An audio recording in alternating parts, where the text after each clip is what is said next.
Halo, ketemu lagi sama saya di Official View Channel. Kali ini kembali saya akan mereview gitar-gitar koleksi saya. Corak strukturnya kalau pabrikannya mereka bilangnya sih flame ya. Flame Les Paul standar tahun yang 90. Pasti ribet pastinya. Nah, makanya aku manggilnya Macan, Tiger, Maroon, terus Kamikaze. Kalau Kamikaze mana? Ada Kamikaze Ferrari juga ada. Jadi masing-masing punya nama. Itu tahun 90-an dikeluarin. Oleh karena itu, banyak yang suka dengan gitar tahun 90-an ini, terutama orang Asia. Gitar ES335 akhirnya saya tanpa mencari, akhirnya saya diberi hadiah sama Adri Subono, saya diberi hadiah gitar ES335 warna merah.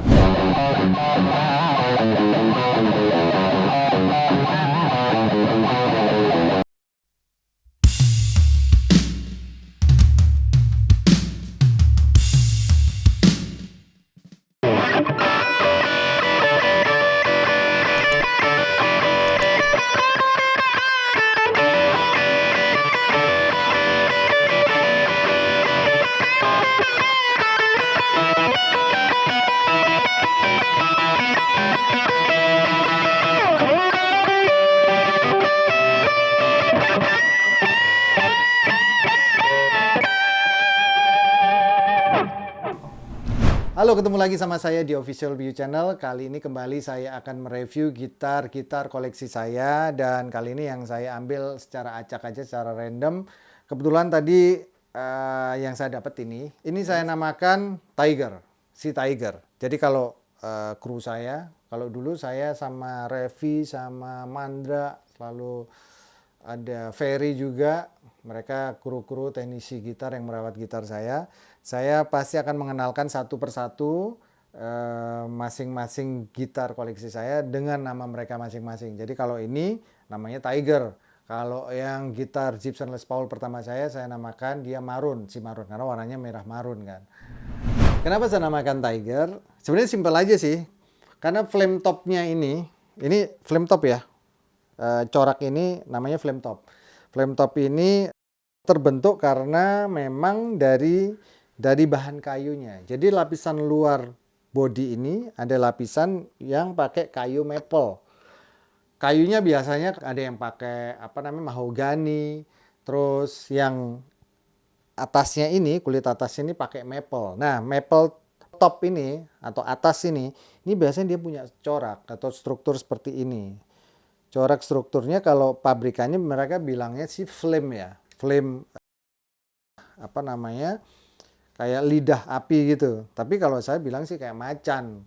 Ya makanya saya panggil dia Tiger. Makanya supaya lebih gampang menyebutkannya. Karena begitu bilang aku mau pakai si ini mungkin ya pakai standar maple apa segala macam, pakai Les Paul standar tahun yang 90, pasti ribet pastinya. Nah, makanya aku manggilnya Macan, Tiger, Maroon, terus Kamikaze. Kalau Kamikaze mana? Ada Kamikaze Ferrari juga ada. Jadi masing-masing punya nama. Nah, kalau ini adalah si Tiger. Ngomongin tentang Tiger ini punya sejarah tersendiri. Kenapa tadi saya intronya saya pakai lagu Perjalanan ini? Karena mostly kebanyakan gitar ini saya pakai untuk pengerjaan album Sesuatu Yang Tertunda Padi. Album kedua Padi. Itu hampir semua pakai gitar ini. Dan juga pakai yang Maroon ya. Karena waktu pengerjaan album kedua, ini saya baru beli. Jadi pas lagi ada waktu antara album satu ke album kedua, itu kan banyak sekali tour, banyak sekali show di awal-awal album pertama itu. Nah, dari dapat hasil dari show itu, saya belikan gitar ini. Gitar ini saya beli berarti tahun 2000, saya lupa belinya tahun berapa, tapi yang pasti tahun 2000 ya. 2000 karena itu between antara album satu sama album kedua. Album pertama kita tahun 99, album kedua kita 2001. Jadi di antara, oh iya benar, tahun 2000. Karena waktu itu gitar ini saya pakai pertama kali itu di acaranya MTV Sky. Waktu itu Padi sebagai opening ya main bareng lah sama Steve Paris waktu itu. Come on, Eileen, oh, I swear when we meet at this moment. Waktu itu di Bengkel Cafe. Bengkel Cafe itu adalah salah satu tempat konser di Jakarta Selatan, di daerah SCBD Senayan situ. Ada satu tempat yang sekarang mungkin udah jadi diskotik ya. Kok diskotik? Emang diskotik ada? Klub. Sekarang udah jadi klub. Waktu itu sempat ada beberapa ganti klub ya. Terus kita jadi main bareng sama Steve Paris. Nah, sore-sore sebelum show itu saya ke toko musik di Fatmawati namanya Serenata. Tempat yang sama saya beli gitar Gibson Les Paul saya yang pertama. Tapi itu kan saya beli tahun 97 yang Gibson Les Paul saya yang pertama, dan saya tidak beli dari toko itu. Karena akhirnya saya beli dari si pemilik gitar itu kan. Udah saya ceritakan kan waktu itu ya, sempat saya mampir ke toko itu di Serenata di Fatmawati, toko itu tapi sekarang udah nggak ada. Nah, saya lihat gitar ini tahun kalau dari serinya ini ada di sini di belakang seri ada 60278. Artinya 6 ini artinya adalah seri ini sebenarnya tahun 90-an. Jadi bisa 96. Jadi kalau 6 96 atau 8 berarti tahun 98. Karena tahun 90-an itu Gibson mengeluarkan seri-seri klasiknya mereka. Makanya kebanyakan ada ditulis klasik kalau saya nggak salah ya. Banyak kan mereka mengeluarkan klasik-klasiknya tahun 66, tahun 68, tahun sekian. Nah, tapi disesuaikan dengan tahun 90-an. Jadi kalau saya nggak salah, nanti kalau umpamanya saya salah mungkin bisa direvisi ya. Mereka pakai angka 6 ini sebagai tanda tahun 66. Jadi tahun 66 maksudnya tahun 60-an gitar ini diproduksi, terus direproduksi lagi tahun 90-an. Karena apa? Karena banyak yang suka dengan tahun 60-an itu. Kenapa? Karena mereka punya slim taper, punya neck yang tipis. Makanya ada sempat waktu itu tahun 2000-an sekian itu Gibson ngeluarin 60s neck. Jadi karena apa? Karena necknya dipakai yang era-era tahun 60-an, yang tipis.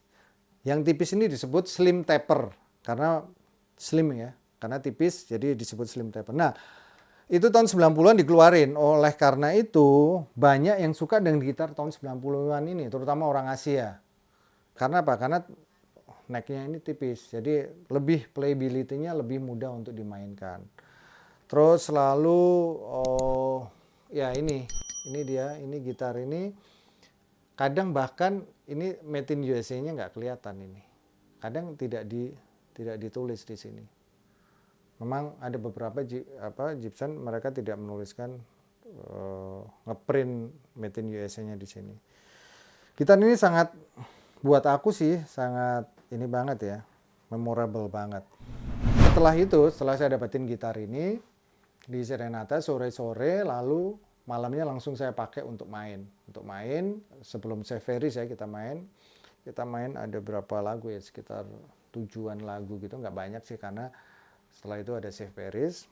Dan karena seremonial acara itu, karena opening launchingnya salah satu radio, waktu itu juga ada MTV itu punya radio di Jakarta namanya MTV Sky. Tahun 2000 mereka launching, kalau nggak salah bulan Juni atau sekitar bulan segituan. Terus kita main.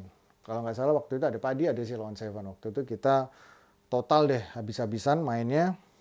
Ada 7 laguan kita bawain. Nah, gitar ini saya bawakan untuk pertama kali di acara konser tersebut. Oke. Gitar ini sebenarnya speknya, kalau ngomongin tentang spek gitar ini, sebenarnya hampir sama juga sama gitar standar yang lain. Tapi lucunya dia nggak ada pick guardnya di sini. Jadi bahkan pakunya juga nggak ada. Kebanyakan yang 90-an itu memang tidak ada pick guard ya. Yang reissue ini ya, yang reissue atau direpro ulang lagi. Ini nggak ada pick guardnya. Terus biasanya kan ada tuh rata-rata kalau yang yang bahkan saya punya yang ada yang Tom Murphy itu.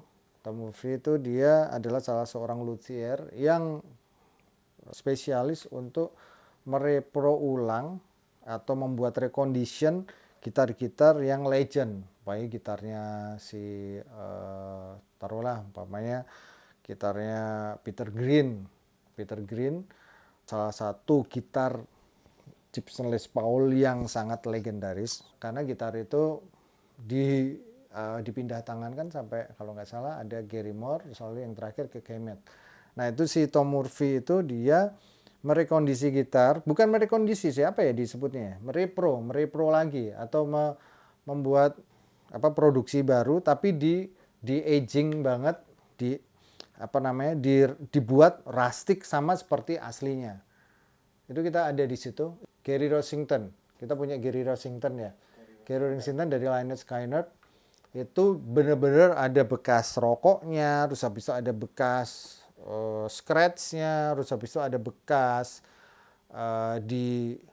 diganti dryernya, tunernya, itu ada semua, dibuatin sama persis seperti itu.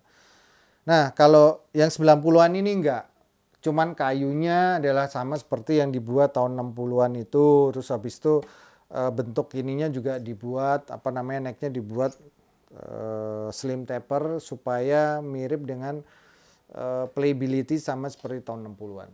Gitu. Kalau suara sih memang dia cenderung masih mid low ya, masih mid low menurut aku ya. Oh ya, gitar ini juga punya sejarah juga karena gitar ini yang saya pakai untuk bikin hits sesuatu yang indah.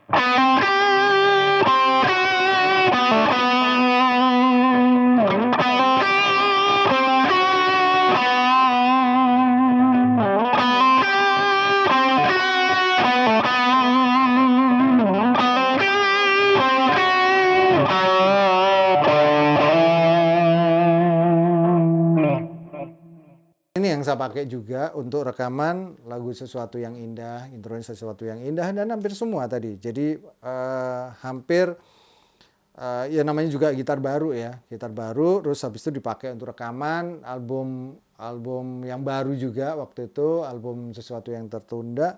Jadi ya pasti happy bawain semua, coba dibawain. Sebenarnya sih ada gitar yang lain lagi yang aku pakai waktu itu. Aku sempat pertama kali rekaman pinjem gitarnya almarhum Baron, itu saya pakai ES 335. Semenjak itu saya jatuh cinta sama ES 335 untuk recording. Dulu saya pernah, akhirnya setelah rekaman itu akhirnya saya mencari gitar ES 335. Akhirnya saya tanpa mencari, akhirnya saya diberi hadiah sama Adri Subono, saya diberi hadiah gitar ES 335 warna merah. Nanti kapan kita review. Luar biasa sekali gitar itu. Hampir semua proses recording setelah album kedua, itu album ketiga dan seterusnya, saya kebanyakan untuk drive rhythmnya saya pakai gitar ES335. Jadi gitar ini, terus ES335, terus Gibson Les Paul Maroon itu, tapi nggak banyak karena terus terang aja untuk Gibson Les Paul Maroon, Gibson gitar Les Paul Custom Maroon, gitar pertama saya itu playability-nya kurang, lebih enakan ini. Kalau dibilang playability-nya lebih enakan ini. Pertama ya karena memang neck-nya slim taper ini ya. Terus habis itu juga saya lebih suka sound-nya ini tidak terlalu membatu ya, tidak terlalu low-nya mid banget gitu loh. Kalau di Gibson Les Paul Custom itu kan lebih ke arah situ. Jangan lupa like, subscribe, dan nyalakan lonceng notifikasinya. Salam harmoni. Gitar ini juga sangat fleksibel untuk ngisi bagian clean atau bagian-bagian lagu yang soft ya. Oh ya, lagu ini juga saya pakai untuk ngisi interlude lagu Semua Tak Sama di bagian clean-nya.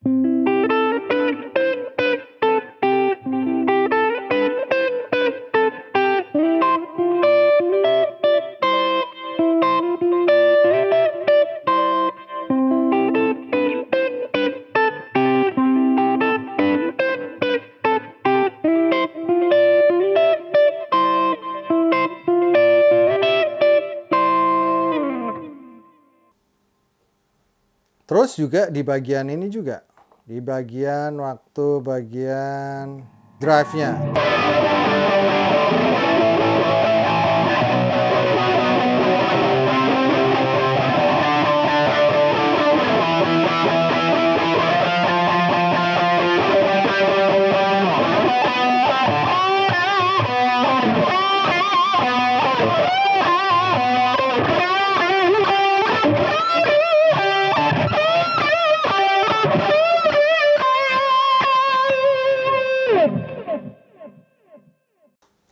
Ya, itu tadi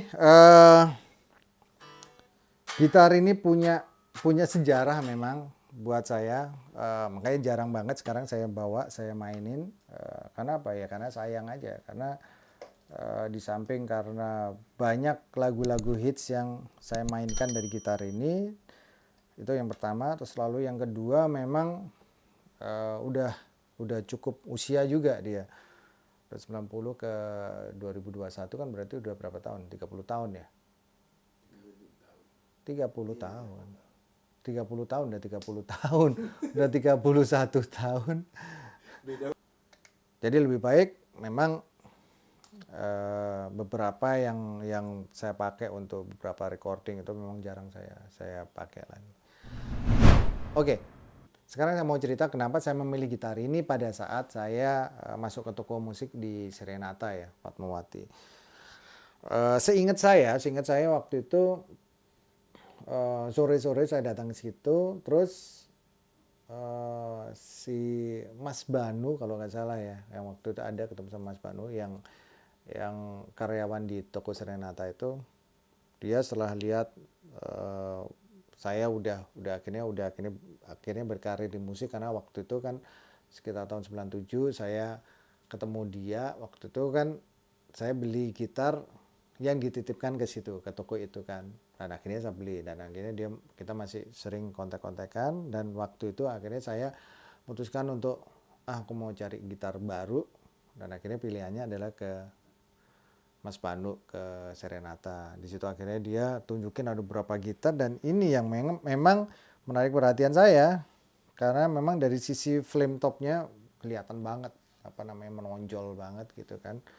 Ya udah, ini yang saya pilih, dan saya dapat gitar ini juga nggak terlalu mahal pada saat itu.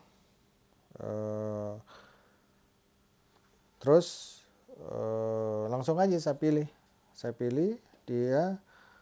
Sore itu juga langsung saya bawa ke bengkel cafe untuk cek sound, dan malamnya langsung main.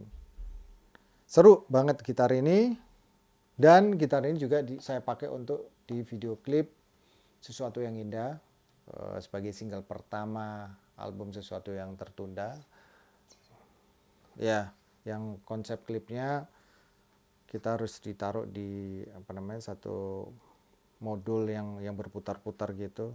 Terus gitar ini gitar ini saya mainkan reverse. Jadi gambarnya dibalik.